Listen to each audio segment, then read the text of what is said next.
Ada satu orang di antara kita mungkin tahajudnya 10 rakaat setiap malam, duhanya 12 rakaat setiap pagi, baca Qur'annya one day one juz, satu hari satu juz, malamnya one night one juz, satu malam satu juz. Satu keluarga di antara kita ini puasanya luar biasa Senin Kamis. Satu keluarga berpuasa Senin Kamis. Tak cukup puasa Senin Kamis, dia puasa Nabi Daud. Sehari puasa, sehari tidak, sehari puasa, sehari tidak.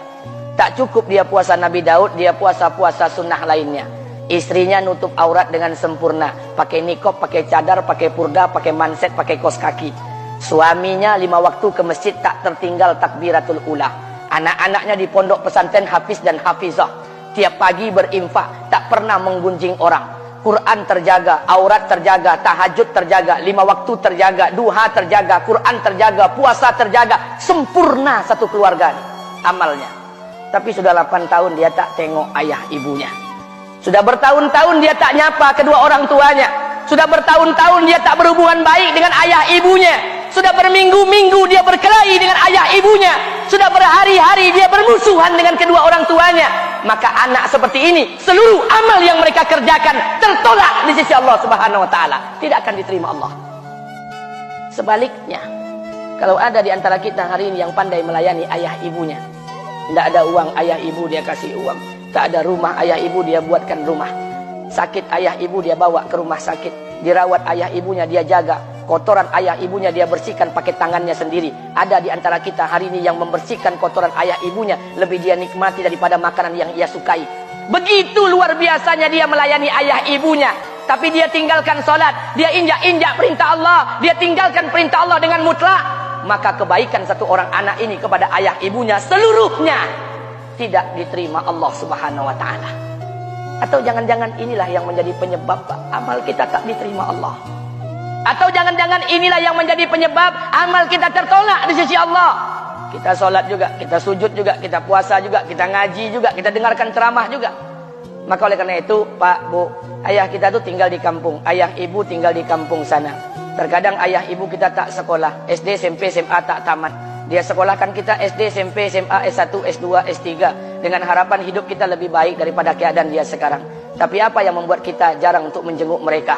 Saya ingin sampaikan buat kita bersama. Ayah ibu kita tak tahu kita ni eselon 1, eselon 2, Pak. Ayah ibu kita tak tahu pangkat PNS kita 3A, 3B, 3C, 3D, 4A, 4B, 4C, 4D. Ayah ibu kita tak tahu kita ni public figure.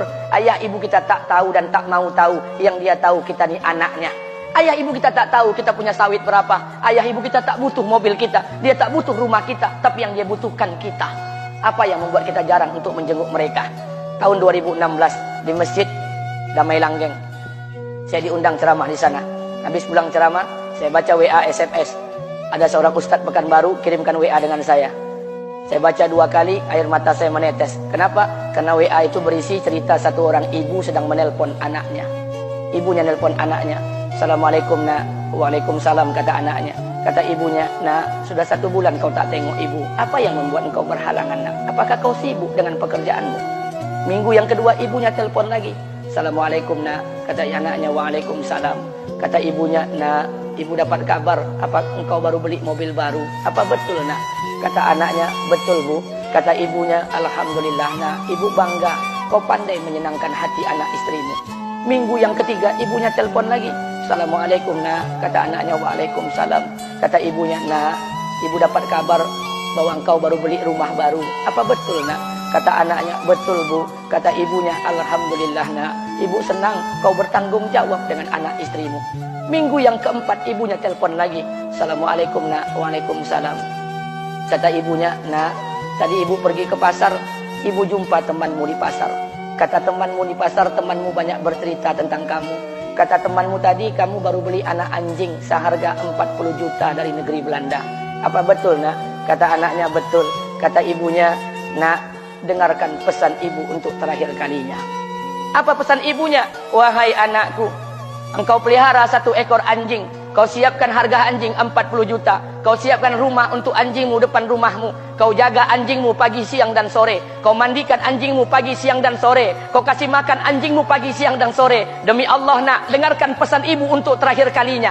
Apa kata ibunya? Demi Allah nak, demi Allah. Kalau seandainya Allah menciptakan ibu, kalau seandainya Allah menciptakan ibu untuk yang kedua kali di muka bumi ini, nak, demi Allah, ibu tak ingin terlahir sebagai manusia. Ibu ingin lahir sebagai seekor anjing, biar berada depan rumahmu dan melihat wajahmu setiap hari. Ibu kita tak butuh harta kita, Pak. Dia tak butuh uang kita, dia butuh kita. Apa yang membuat kita jarang untuk menjenguk mereka? Pantas hidup kita tidak berkah, pantas rumah tangga kita tidak sakinah, karena hubungan dengan ayah ibu kita rusak selama ini. Masih ada kesempatan, masih yang jauh telepon, yang dekat kunjungi mereka. Demi Allah, kita butuh keberkahan doa mereka. Yang sudah meninggal, ziarahi kuburnya dan doakan mereka. Imam As-Syafi'i berkata, apa kata Imam As-Syafi'i? Manusia zalim, manusia bodoh, kalian tak tahu apabila ayah dan ibu kalian mengangkat tangan di malam hari, dia berdoa kepada Allah untuk anaknya. Doanya cuma sekali, malamnya cuma sekali, hanya sekali saja doanya. Apa kata Imam Syafi'i? Sekali doa ayah dan ibu kalian sudah cukup bagi Allah untuk menjadikan kalian anaknya berkah dunia akhirat.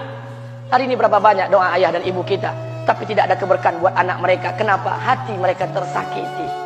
Maka pulang, Pak, cari mak bapak kita. Kita punya rumah hari ini, Bu. Kita punya rumah, punya harta, punya uang, punya pekerjaan, punya kekayaan, punya sawit. Kita jadi orang hari ini, jadi pegawai, bukan kena sarjana kita, Pak. Kita jadi orang hari ini bukan kena otak kita. Kita jadi orang hari ini bukan kena kepintaran kita. Kita jadi orang hari ini jangan-jangan kena keberkahan doa ayah dan ibu kita yang tak pandai tulis baca di kampung sana. Cari mak bapak kita, Pak. Demi Allah, kita butuh keberkahan doa mereka. Apa guna di kehidupan dunia sementara Allah tidak ridho dengan kehidupan kita? Pantas amal kita tertolak di sisi Allah. Maka pulang ke rumah, cari mak dan bapak kita yang masih hidup, duduk bersama mereka. Kalau seandainya kita tak bisa membahagiakan mereka, jangan pernah menyusahkan mereka. Kalau seandainya kita tak bisa membuat mereka tertawa, jangan pernah membuat mereka menangis. Demi Allah, kita hanya punya satu ayah kandung, kita hanya punya satu ibu kandung. Tidak akan ada ayah kandung yang kedua, tidak akan ada ibu kandung yang kedua. Harta kita cuma satu, ayah kita cuma satu, ibu kita cuma satu. Tidak akan ada ayah kandung yang kedua, tidak akan ada ibu kandung yang kedua. Pangkat jabatan bisa dicari, harta bisa diraih, kesempatan membahagiakan ayah dan ibu kita hanya sekali di kehidupan dunia ini, Pak. Pulanglah.